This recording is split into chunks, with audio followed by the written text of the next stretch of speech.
Good morning, everyone, and welcome to Wake Up with Ashland.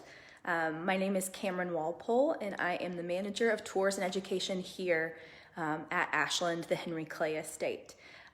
While we kind of wait for people to join us, I'm going to just kind of give you a basic overview of what Wake Up with Ashland is. Some of you, this might be your first time joining us. Welcome if it is. Wake Up with Ashland is our virtual field trip series. We do it every Tuesday and Thursday here on Facebook Live. On Tuesdays, I'm going to take you on a tour, maybe do an interview, maybe show you an activity. On Thursdays, our curator, Eric Brooks, is showing you a really cool artifact from the collection, maybe something that doesn't get out that often. So this is a really cool way to just kind of delve into the history. We're not going to get too detailed. We're just kind of waking up in the morning. That's why it's called Wake Up with Ashland. It's just kind of something to start your day. If you hear something that maybe you want to do a little bit more research about, this is a great opportunity to do that. You can go to henryclay.org for more information on anything that we're talking about. Got a lot of information about our Henry Clay and horse racing on our website. Today we're going to be talking about horse racing, because this would have been leading up to the Kentucky Derby this Saturday. So we're sad that the Derby isn't happening this Saturday, but we've got plenty of horse-related equine content, and so we want to bring that to you all week long. You might have noticed that on yesterday, Monday, we had our Making History Monday post, and it was all equine related. So if you didn't get a chance to check that out, go to our website, henryclay.org, go to blog and check out the Racing Silks quilt, which is a really cool artifact. We've obviously paired it with something interesting equine related from our collection. Jessica Morrow-Ruddy, good morning, Jessica. Thanks for joining us. If you haven't already, go ahead and go to the comment section and let us know where you're watching from. Julie Sumner, watching from Greenville. Good morning, Mom. I see that Marilyn Caps-Mears is watching as well. Mary Broach says hi. Hi, Mary. Mary's one of our excellent volunteers here at Ashland. We so look forward to having our volunteers back here to give you tours. But for the time being, we're going to take a quick tour of the billiards room this morning. The Wake Up with Ashland series is sponsored by Dupree Mutual Funds, so thank you to Dupree Mutual Funds for sponsoring this content. And today, actually, I'm going to have Kate, my colleague who's working from home. She's always the one who's answering questions in the comments and correcting things that I say. She's actually going to put a link today to our PayPal account. This can give you an opportunity to donate to Ashland. If you've been enjoying this content week after week, we would love to get a donation. If you have the funds, if you're available to do that, we want to be able to stay in business, continue to provide this content to you well into the future. So I see Mike McDonald. Good morning, Mike, another one of our great volunteers, and Carolyn Nichols. Good morning, Carolyn. Thank you all so much for joining us. Let us know where you're watching from. Good morning, George. Okay, I'm going to go ahead and turn the camera around away from me so you can see where we are. We're here in the billiards room. Thank you, Kate, for putting up that link. You can go to the comment section if you'd like to donate today. So we are in the billiards room today, which is a really cool room, and it kind of looks a little bit different than a lot of the rooms we've been in. It's very masculine, right? This was, because it's a billiards room, it was maybe more male-dominated space. So why was it male-dominated? Well, we've got a billiards table here, so the female sphere didn't reach into this kind of area. You can actually, you can visualize some of the men in the family smoking cigars, drinking bourbon, playing billiards. Henry Clay was also a billiards player. You can see here that he won 5 black satin waistcoats, one from billiards. You can also see here that he is playing a game of whist, 5 games of whist. So Henry Clay was a gambler, right? But we talked about that last week. If you didn't see our Wake Up with Ashland on Henry Clay's vices, you can just go to our Facebook page and go back to last week and watch it. So you can learn a little bit about Henry Clay and gambling. But today we're going to talk about horse racing, which, sometimes is linked with gambling. But Henry Clay established Ashland Stud here on the property, a stud farm. Remember, this was 600 acres.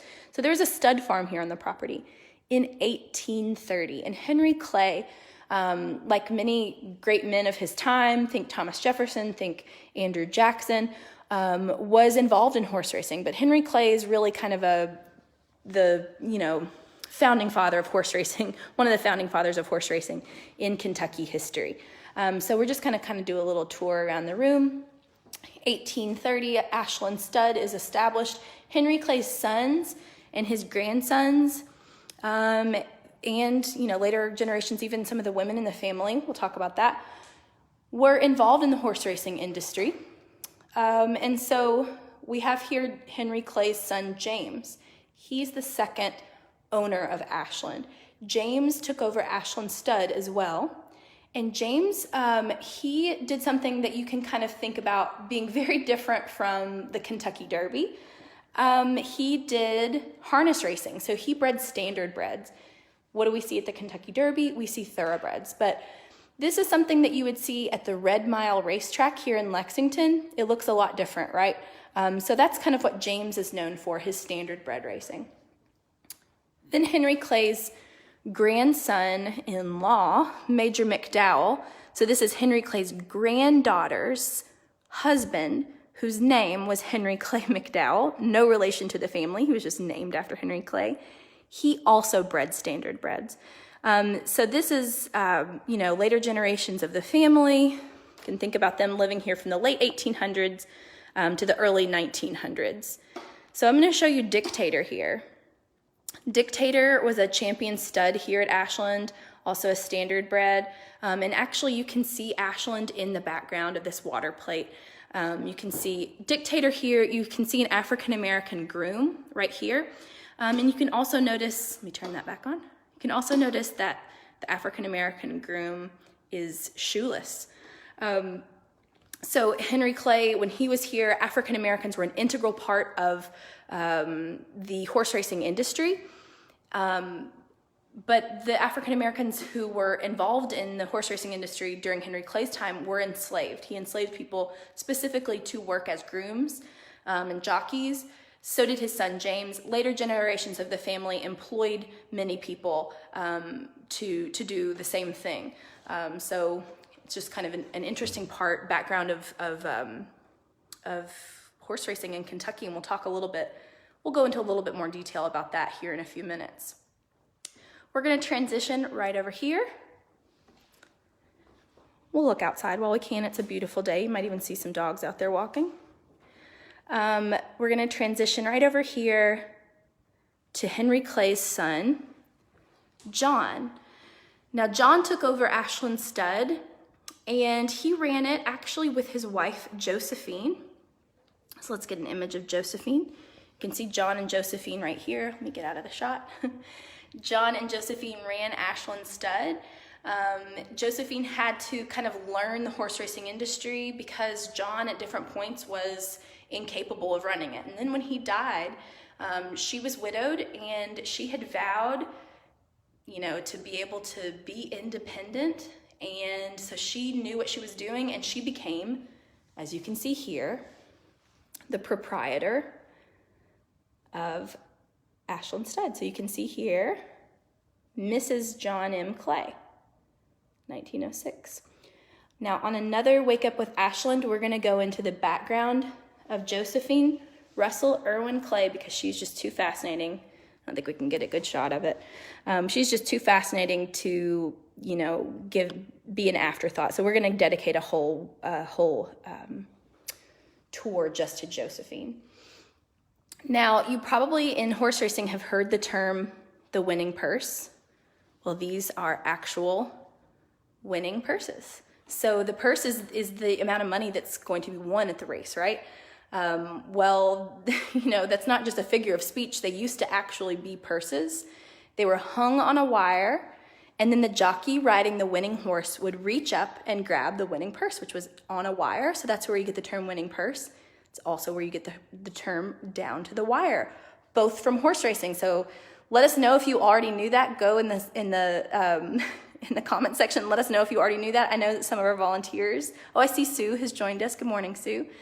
This is her favorite subject. Sue's one of our volunteers and curatorial assistants, and actually she can probably answer some questions If I can't, if you have questions, go ahead and drop them in the comment section, and Sue or Eric or Kate, who's working from home, may be able to help answer.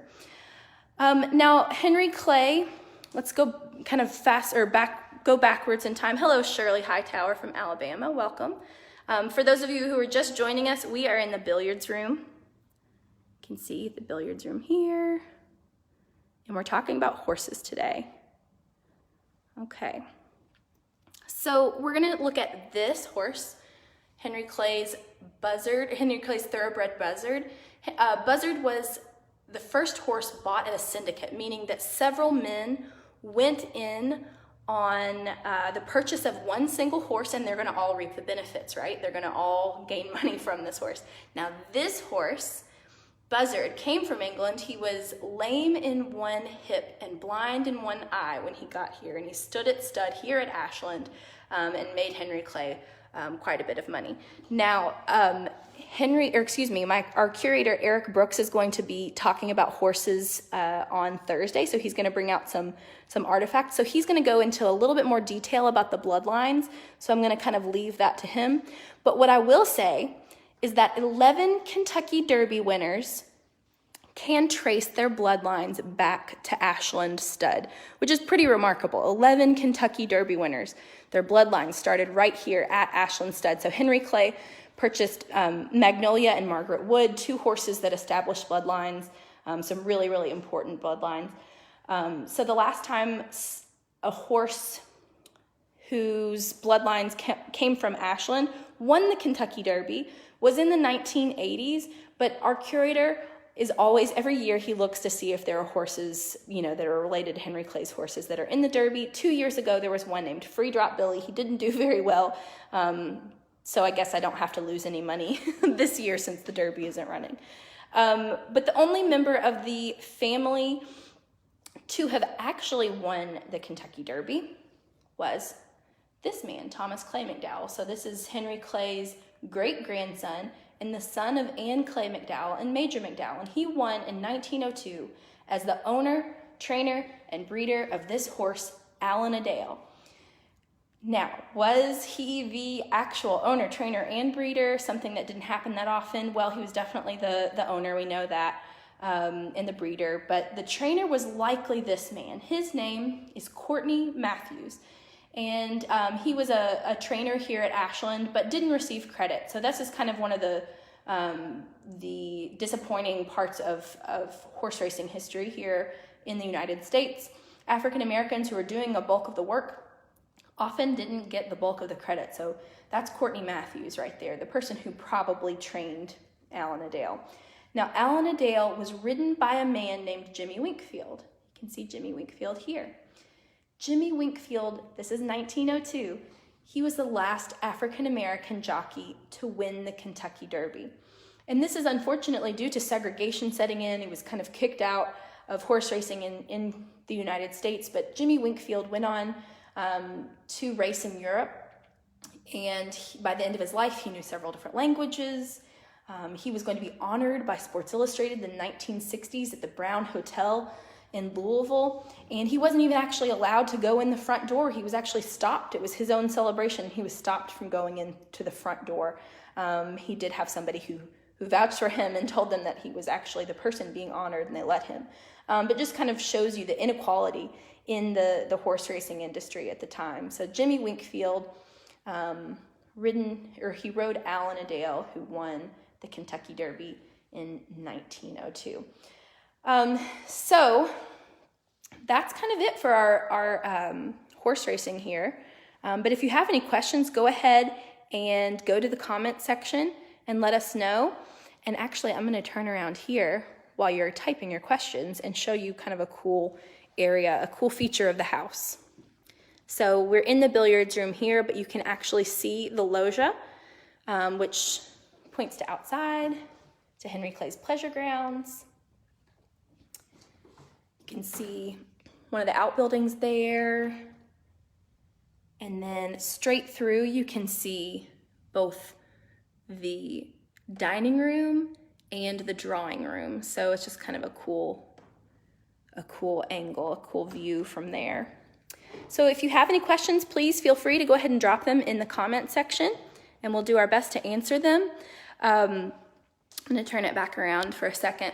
I want to also let you know that we've got some cool programming coming up. Again, Eric Brooks, our curator, is going to be here on Thursday, same time, 9 a.m. Eastern Standard Time, and he's going to be showing off a really cool, some really cool artifacts related to horses. So we're going to be doing horse history all week here at Ashland, so just be on the lookout for more content coming from us. But next week we have a really exciting Wake Up with Ashland on Tuesday. We are going to be talking about compromise, because Henry Clay is the great compromiser. But we wanted to do something a little bit different. We wanted to give you an opportunity to interact with people who are historians, who are writing about Henry Clay. So the essential book on Henry Clay, which is called Henry Clay, The Essential American, you can see that here. We're actually going to be talking to David and Jean Heidler, who wrote this book. This is probably the quintessential book on Henry Clay. We're going to be talking to them about compromise. Curator Eric Brooks is going to be doing an interview with them, but it's going to be right here on Facebook Live. Everybody's going to stay remote. We won't be in a room together, so don't worry about that. But we're really excited. So if you have questions, be thinking about them. We want to talk about Henry Clay, the great compromiser. So really excited to be able to offer that to you. Again, if you're enjoying this content, Kate put the link to our PayPal so you can donate, so you can keep this content coming. So if there are no questions, we'll probably just go ahead and end for the day. But I really thank you all for coming, joining us for yet another Wake Up with Ashland. We are going to be, again, talking to the Heidlers next week. If you have ideas or something that you want to learn a little bit more about, please let us know. Go to our comment section and let us know if you really are interested in learning about X, Y, or Z, and we'll do our best to try to figure out how to cover it. We'll be doing Josephine Russell Irwin Clay another day. We might do maybe a decorative arts tour or something like that. So just go to the comment section and let us know. Thank you all so much for joining us again, and we'll see you next week. Thanks.